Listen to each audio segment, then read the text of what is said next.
السلام علیکم ورحمۃ اللہ تعالی وبرکاتہ۔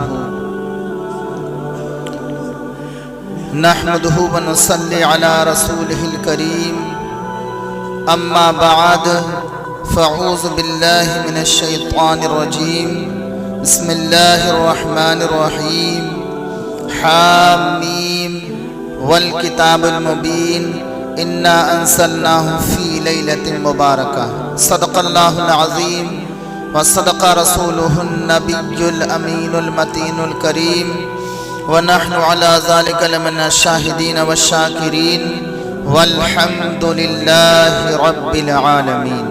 حضرات محترم، درود پاک پڑھ لیجئے۔ اللہم صلی علی سیدنا و نبینا و مولانا محمد وبارک وسلم، صلو علیہ وسلم، صلاۃ و سلام علیکہ یا رسول اللہ صلی اللہ تعالی علیہ وسلم۔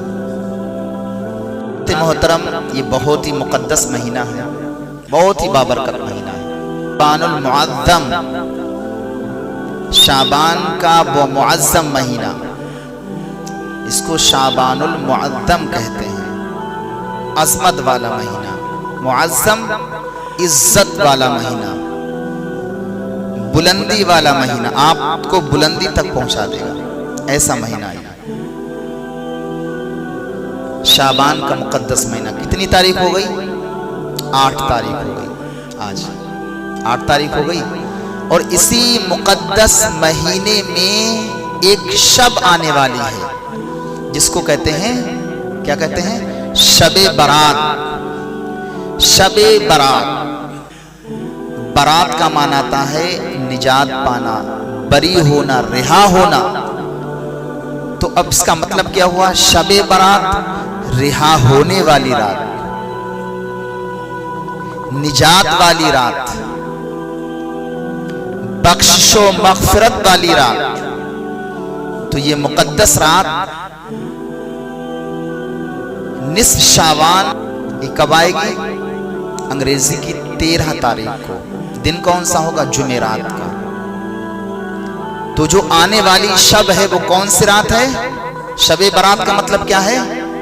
رہائی والی رات، نجات والی رات، بخشش و مغفرت کرنے والی رات۔ اس رات میں بخشش و مغفرت ہوگی، جہنمیوں کو اللہ تعالی جہنم سے رہا فرمائے گا، جس پر عذاب ہو رہا ہے اس پر عذاب رہا ہو جائے گا، عذاب الہی سے۔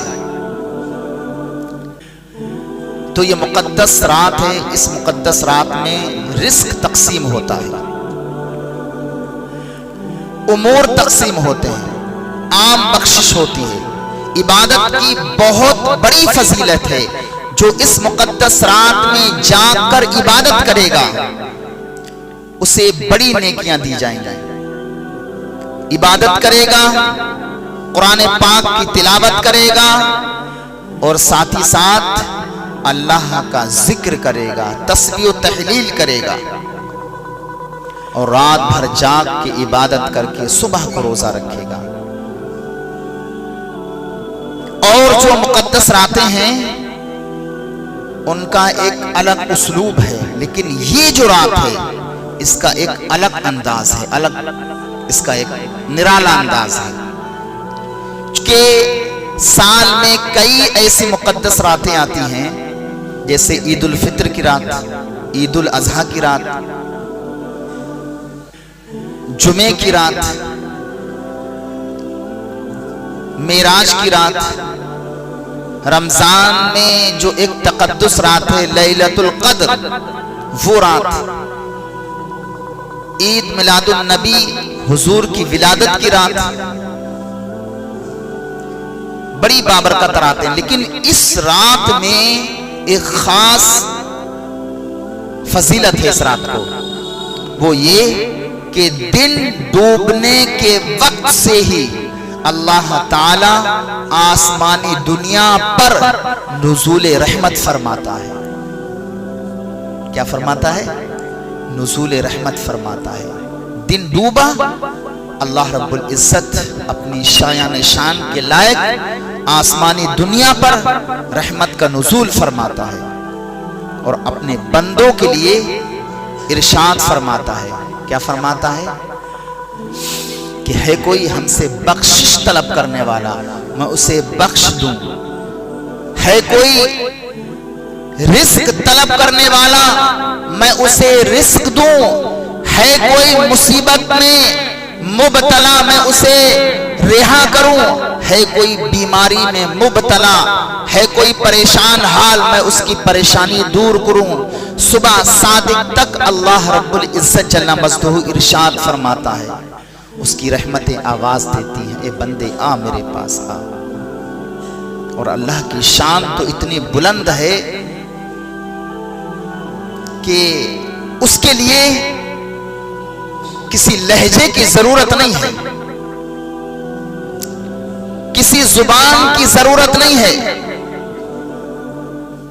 اللہ سے جس زبان میں مانگو اللہ آپ کو عطا کرے گا. آپ کو ہندی آتی ہے ہندی میں مانگو، عربی زبان آتی ہے وقر رب ارحمہما کما ربیانی صغیرا، عربی میں مانگو عربی میں عطا کرے گا. انگریزی آتی انگریزی میں مانگو اس سے، اس میں بھی عطا کرے گا. جس زبان کہ آپ ماہر ہیں اس زبان میں اللہ سے مانگو اللہ عطا کرے گا. اور اگر مانگنا نہیں آتا تو خالی ہاتھ پھیلا دو، وہ بند لبوں کی بولیاں بھی سمجھتا ہے. مانگو تو صحیح، لیکن کیا کریں اس بخت کم بخت نے موبائل نے ایسا بیڑا گرک کیا ہے جس کا کوئی جواب نہیں. یہ کچھ مانگنے ہی نہیں دیتا. جو مانگنے کا وقت تھا نا اللہ رب العزت جل مجدہ کی بارگاہ میں جو کرنے کا وقت تھا،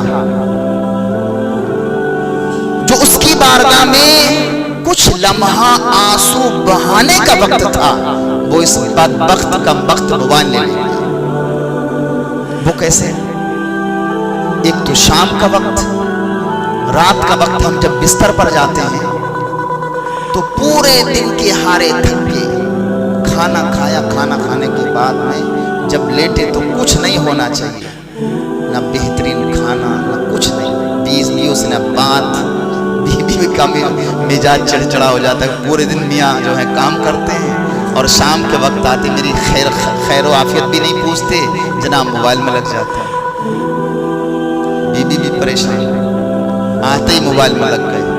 اب وہ رات کا 1 بج رہا ہے 2 بج رہا ہے، اور جب یہ جناب سوئے رات میں تو جیسے ہی 4 بجے آنکھ کھلی ہو، کدھر ہے کدھر ہے کدھر ہے، کس کا میسج آیا، اب فوراً. تو جو وقت تھا عبادت کا، جو وقت تھا ریاضت کا، جو وقت تھا اللہ رب العزت جل مجدہ سے مانگنے کا، جو وقت تھا اللہ سے باتیں کرنے کا، بزرگوں نے فرمایا ہے جب اللہ رب العزت جل مجدہ کی گفتگو سننے کا آپ کا من کرے تو نماز پڑھنے کھڑے ہو جایا کرو، اور جب اس سے بات کرنے کا من کرے تو قرآن لے کے کھول کے بیٹھ جایا کرو. تو یہ بہت قیمتی وقت تھا جو ہمارے ہاتھ سے، اور میں کہتا ہوں آنے والا وقت اور بدتر ہوتا چلا جا رہا ہے. ابھی تو 4G ہے، اب 5G بھی چل گیا ہے، لیکن ابھی بھی غنیمت ہے کچھ لوگوں کے پاس 4G ہے جس کو 2 GB 1 GB ڈاٹا ملتا ہے. اس کا ٹائم ٹیبل ہے کہ وہ 2 گھنٹے میں جب تک یوز کرے ختم، اس کے بعد پھر بھی سکون ہے کہ اگر ڈاٹا ختم ہو گیا تو سکون سے سوئے گا. لیکن جس کے پاس 5G ہے اس کی تو رات پوری حرامی ہو جاتی ہے. تو بتائیے وقت کہاں ملا ہمیں اللہ کی بارگاہ میں رونے اور گڑگڑانے. یہ مت کہنا یار 5G کی میں برائی کرتا ہوں، میرے پاس تو 4G بھی ہے، امام صاحب آپ 5G کی برائی کر رہے ہیں. یہ مطلب نہیں ہے، مطلب کچھ اور ہے. مطلب یہ ہے کہ جو ہمارا ٹائم ٹیبل تھا، جو ہمارے سونے کے اوقات ہمارے حضور نے ہمیں بتائے تھے، اس پر سے ہم نے عمل کرنا چھوڑ دیا. اس کی وجہ سے ہم بیماریوں میں مبتلا ہوتے چلے جا رہے ہیں، الجھتے چلے جا رہے ہیں، ذہنی ڈپریشن میں ہم جا رہے ہیں. ہم کبھی اپنی لائف پر غور کریں، ہم اپنی زندگی پر، اپنی صحت پر غور کریں تو ہم اس مہلک بیماری سے نکلنے کی کچھ نہ کچھ کوشش کریں. ٹائم ٹیبل بنا لیں کہ ہم کام کاج کر کے آئیں, کھانا کھانے کے بعد فارغ ہوئے تو 1 گھنٹہ موبائل دیکھیں گے. 1 گھنٹہ موبائل سے مراد یہ ہے کسی کے میسیج ہیں, کسی کچھ کام ہے, کسی کو لینا دینا ہے, کسی کو بھیجنا ہے, 1 گھنٹہ اسی میں تھوڑا بہت موبائل دیکھ لیں گے, کچھ دینی ویڈیو دیکھنا ہے. اس کے بعد آرام کی نیند سوئیں گے. سوشل میڈیا پر اب بڑے بڑے ڈاکٹروں کا کہنا ہے جو انسان 4 گھنٹے سوتا ہے اس کے لیے بہت ہلاکت ہے. 5 گھنٹے 6 گھنٹے, جو 8 گھنٹے سوتا ہے وہ محفوظ ہے. تو یہ تو چلو سونے کی بات رہ گئی, لیکن وقت یہی عبادت کا ہے. حضرات محترم, آنے والی شب برات ہے. یہ بہت مقدس رات ہے. جمعرات کا دن گزارنے کے بعد جو رات آئے گی, جمعے کی رات, وہ 15ویں شب برات کی رات کہلائے گی. تو اس مقدس رات کو یوں نہ مس کیا جائے, بلکہ اس مقدس رات میں عبادت کریں.